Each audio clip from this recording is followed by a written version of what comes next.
पुराने पन्नों से इस एपिसोड में लेकर आया हूं सआदत हसन मंटू की कहानी वो लड़की।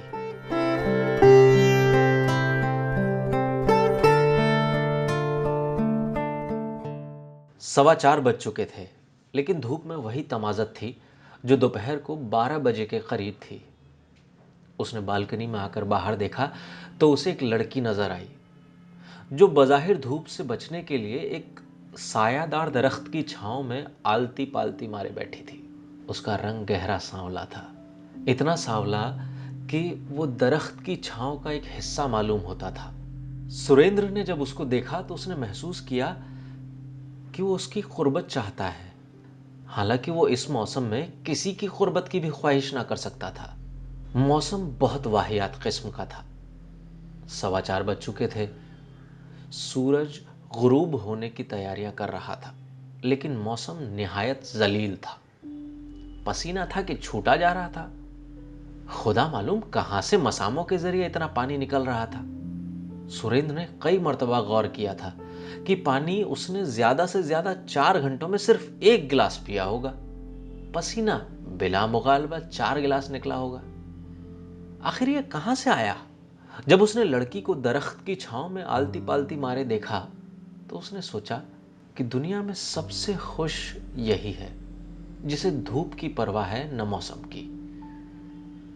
सुरेंद्र पसीने में लथपथ था।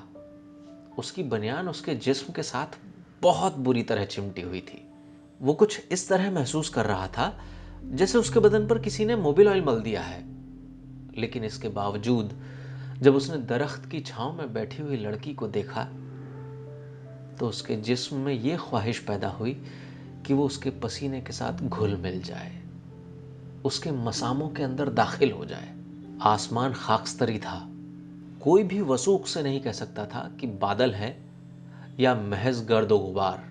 बहरहाल उस गर्दो गुबार या बादलों के बावजूद धूप की झलक मौजूद थी और वो लड़की बड़े इत्मीनान से पीपल की छांव में बैठी सुस्ता रही थी। सुरेंद्र ने अब के गौर से उसकी तरफ देखा। उसका रंग गहरा सांवला मगर नक्श बहुत तीखे कि वो सुरेंद्र की आंखों में कई मर्तबा चुभे। मजदूर पेशा लड़की मालूम होती थी। यह भी मुमकिन था कि भिखारिन हो, लेकिन सुरेंद्र उसके मुताल्लिक कोई फैसला नहीं कर सका था। असल में वो ये फैसला कर रहा था कि उस लड़की को इशारा करना चाहिए या नहीं। घर में वो बिल्कुल अकेला था। उसकी बहन मरी में थी, मां भी उसके साथ थी। बाप मर चुका था। एक भाई उससे छोटा, वो बोर्डिंग में रहता था। सुरेंद्र की उम्र 27-28 साल के करीब थी। इससे कब्ल वो अपनी 2 अधेड़ उम्र की नौकरानियों से 2-3 मर्तबा सिलसिला लड़ा चुका था। मालूम नहीं क्यों, लेकिन मौसम की खराबी के बावजूद सुरेंद्र के दिल में यह ख्वाहिश हो रही थी कि वो पीपल की छांव में बैठी हुई लड़की के पास जाए या उसे ऊपर ही से इशारा करे ताकि वो उसके पास आ जाए और वो दोनों एक दूसरे के पसीने में गोता लगाएं और किसी नामालूम जजीरे में पहुंच जाएं। सुरेंद्र ने बालकनी के कटहरे के पास खड़े होकर जोर से खखारा, मगर लड़की मुतवज्जे ना हुई। सुरेंद्र ने जब कई मर्तबा ऐसा किया और कोई नतीजा बरामद ना हुआ तो उसने आवाज दी, अरे भाई जरा इधर देखो। मगर लड़की ने फिर भी उसकी तरफ ना देखा। वो अपनी पिंडली खुजलाती रही। सुरेंद्र को बहुत उलझन हुई। अगर लड़की की बजाय कोई कुत्ता होता तो वो यकीनन उसकी आवाज सुनकर उसकी तरफ देखता। अगर उसे ही उसकी आवाज ना पसंद होती तो भौंकता। मगर उस लड़की ने जैसे उसकी आवाज सुनी ही नहीं थी, और अगर सुनी थी तो अनसुनी कर दी थी। सुरेंद्र दिल ही दिल बहुत ही खफीफ हो रहा था। उसने एक बार बुलंद आवाज में उस लड़की को पुकारा, ए लड़की। लड़की ने फिर भी उसकी तरफ न देखा। झुंझलाकर उसने अपना मलमल का कुर्ता पहना और नीचे उतरा। जब उस लड़की के पास पहुंचा तो वो उसी तरह अपनी नंगी पिंडलियां खुजला रही थी। सुरेंद्र उसके पास खड़ा हो गया। लड़की ने एक नजर उसकी तरफ देखा और सलवार नीची करके अपनी पिंडली ढांप ली। सुरेंद्र ने उससे पूछा, तुम यहां क्या कर रही हो? लड़की ने जवाब दिया, बैठी हूं। क्यों बैठी हो?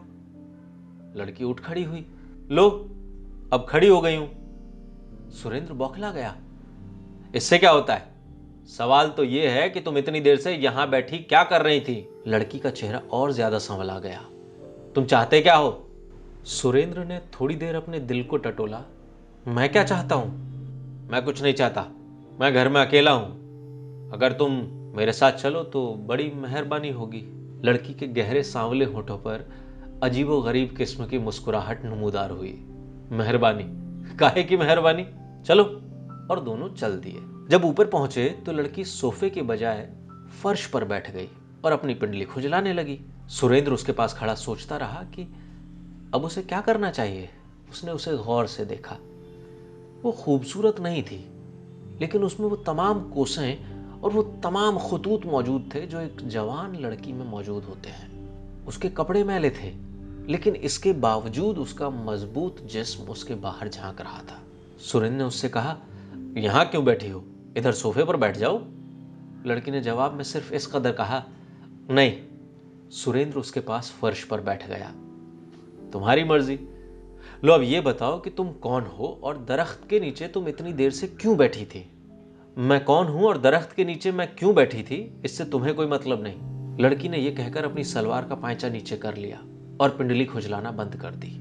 सुरेंद्र उस वक्त उस लड़की की जवानी के मुताल्लिक सोच रहा था। वो उसका और उन दो अधेड़ उम्र की नौकरानियों का मुकाबला कर रहा था, जिनसे उसका 2-3 मर्तबा सिलसिला हो चुका था। वो महसूस कर रहा था कि वो इस लड़की के मुकाबले में ढीली ढाली थी, जैसे बरसों की इस्तेमाल की हुई साइकिलें। लेकिन इसका हर पुर्जा अपनी जगह पर कसा हुआ था। सुरेंद्र ने उन अधेड़ उम्र की नौकरानियों से अपनी तरफ से कोई कोशिश नहीं की थी। वो खुद उसको खींचकर अपनी कोठरियों में ले जाती थी।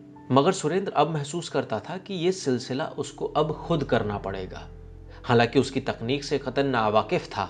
बहरहाल उसने अपने एक बाजू को तैयार किया और उसे लड़की की कमर में हमायल कर दिया। लड़की ने एक जोर से झटका दिया। ये क्या कर रहे हो तुम? सुरेंद्र एक बार फिर बौखला गया। मैं कुछ भी नहीं। लड़की के गहरे सांवले होठों पर अजीब किस्म की मुस्कुराहट नमूदार हुई। आराम से बैठे रहो।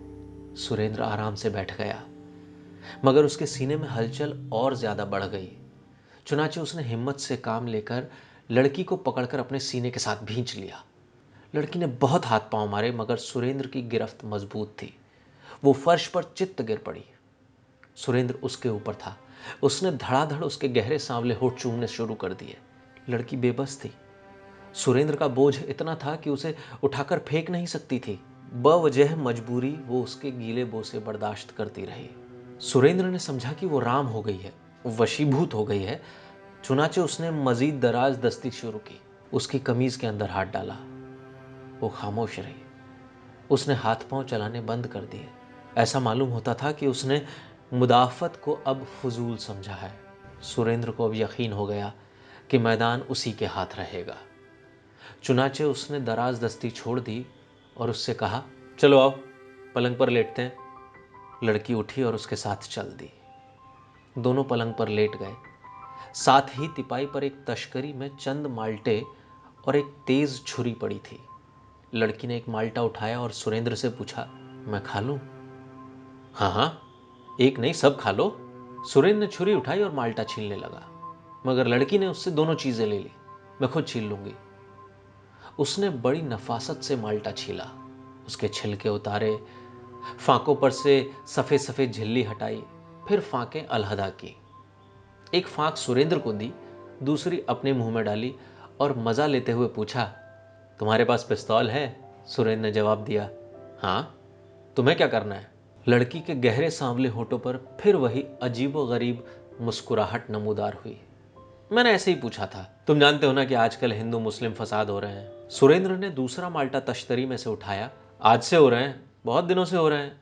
मैं अपने पिस्तौल से 4 मुसलमान मार चुका हूं, बड़े खूनी किस्म के। सच? ये कहकर लड़की उठ खड़ी हुई। मुझे जरा वो पिस्तौल तो दिखाना। सुरेंद्र उठा। दूसरे कमरे में जाकर उसने अपने मेज का दराज खोला और पिस्तौल लेकर बाहर आया। ये लो, लेकिन ठहरो। और उसने पिस्तौल का सेफ्टी कैच ठीक कर दिया, क्योंकि उसमें गोलियां भरी थी। लड़की ने पिस्तौल पकड़ा और सुरेंद्र से कहा, मैं भी आज एक मुसलमान मारूंगी। यह कहकर उसने सेफ्टी कैच को एक तरफ किया और सुरेंद्र पर पिस्तौल दाग दिया। वो फर्श पर गिर पड़ा और जान कनी की हालत में कराहने लगा। ये तुमने क्या किया? लड़की के गहरे सांवले होठों पर मुस्कुराहट नमूदार हुई।